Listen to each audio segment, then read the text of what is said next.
জল তেষ্টা পেয়েছে, এখন কি করি, কোথায় পাই? ভাই কি হয়েছে? এই গাড়িটা আজকে থেকে চলছে না, খারাপ হয়ে গেছে। এই আজকে গরম গরম গরম গরম? হ্যাঁ গরম। ঠান্ডা জল নিয়ে এসো, ঠান্ডা জল নিয়ে এসো।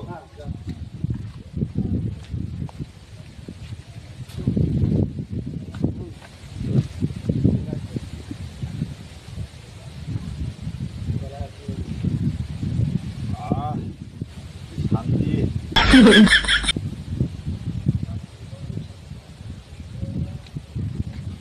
এ ভাই, এই মিষ্টি রাখতে হবে। মানুষের পরীক্ষা জল লাইনে দিয়ে দিলাম আর খেয়ে চলে গেলাম। পাগল আছে।